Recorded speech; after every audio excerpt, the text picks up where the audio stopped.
全体注意，放下手中的瓜，系好安全带。我们不正经名画档案馆，今天要闯的可不是普通的副本，我们要直接空降到中国山水画的珠穆朗玛峰大本营，去面对那位让后世1000年画家集体患上恐高症的终极 BOSS 范宽，以及他那幅根本不像画，更像自然法则实体化的西山行旅图。本次行动，我们将尝试解答一个灵魂问题：当一幅画伟大到让你忘记它是一幅画时，我们到底在看什么？行动代号在真迹里荒野求生，现在出发！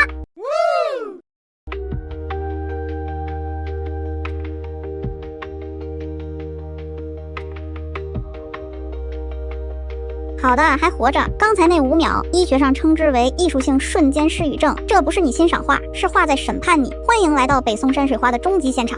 西山行旅图，作者范宽，标题6个字，没有一个字是多余的，也没有一个字能真正形容它。它就是标准本身，是教科书的第1页，是毕业答辩的终极考官。范宽本名钟正，因为性格宽厚，人送外号范宽。这位老兄的学艺史就是一部反内卷达人的成长史。早年他也卷过疯狂临摹当时的大师李成经号，卷到能以假乱真，但卷着卷着，他灵魂出窍了，看着前人笔下的山水，再看看眼前真真切切有呼吸有生命的终南山太华山，他悟了，发出了那句震古烁今的叛逆宣言：与其诗人，不若施诸造化。翻译成大白话就是：临摹大佬的作业，卷成第1名又怎样？我要直接去抄宇宙的作业。于是他收拾包袱，一头扎进深山老林，成了中国艺术史上最早的沉浸式环境艺术家。他的画不是风景写生，是他交给天地的一份长期住宿体验报告。所以当你站在西山行旅图前，你会瞬间明白什么叫绝对力量。这幅画的构图根本不是什么可游可居，它是一场事先张扬的视觉绑架。这座主峰不讲武德，他不跟你商量，不由分说地占据你所有的视线。他没有留白，只有留黑，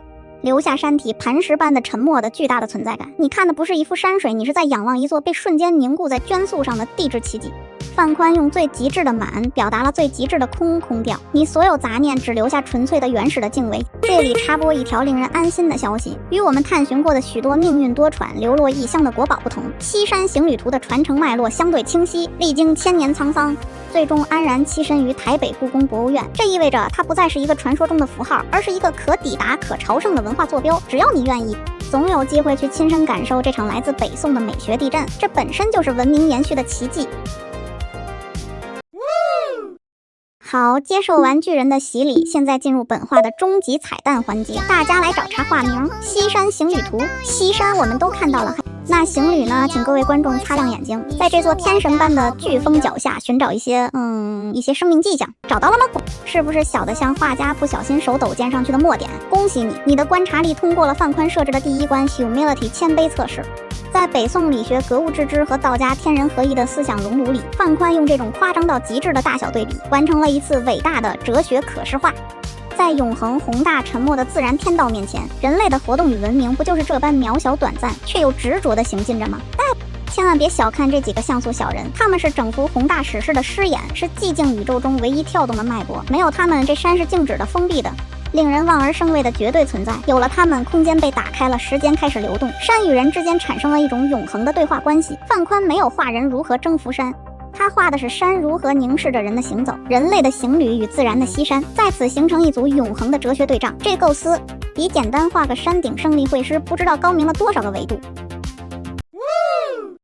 震撼完了，哲学也聊了，现在我们来拆解范宽独步天下的核心技术。雨点村也叫芝麻村，听名字挺萌，操作起来可是十足的硬核工程。想象一下，范宽不是用毛笔在画画，他是开着一台满载山魂的质感打印机，对绢布进行超高精度的物理输出。再看山顶这些密集的范宽台点，这可不是随意点缀，这是为这座沉默的巨人戴上了一顶生机勃勃的墨绿色的皇冠，在极致雄伟的永恒感中注入一股郁郁葱葱的勃发的生命力。坚硬的岩石与柔软的植被，永恒的山体与短暂的生命轮回，在这里达成了最高级的和谐。所以说范宽是个被画画耽误的终极哲学家，他用笔在跟你讨论宇宙。当然，范宽的伟大并非仅由一幅西山行旅图奠定，他构建了一个完整壮阔的山水宇宙。让我们快速巡礼一下这位造山之神的其他星球。1. 雪景寒林图现藏天津博物馆。如果说西山行旅图是夏天的熊墙，这幅就是冬天的静穆，宇宙级雪景滤镜的首创者。画中雪山寒林，气势浑然，雪意凛然，展现了范宽驾驭不同自然气象的绝对能力。这幅画的真伪虽在学术界有巅峰辩论，但其艺术水准无疑属于范宽星系的核心成员。2. 临流独作图等这些画作共同诠释了范宽诗造化的另一个维度，对自然幽深一面的探索。他不仅画顶天立地的飓风，也画深邃莫测的幽谷，潺潺的流水，独坐的高士。这证明他的艺术世界是立体的，既有令人仰视的崇高，也有引人入胜的悠远。三、西山行旅，精神谱系。范宽的影响力形成了一条浩瀚的传承星河，从北宋的郭熙、王替到南宋的李唐、马远，乃至后世的无数画家，都从他的构图笔法、气象中汲取营养。可以说，他定义了中国山水画雄伟一派的基因。因此，欣赏范宽绝不能只看一幅画，你要看他如何用同一套诗造画的心法去破解自然的不同密码，雄壮幽深，静穆荒寒。他的作品共同构建了一个关于中国北方山水的史诗般的视觉数据库。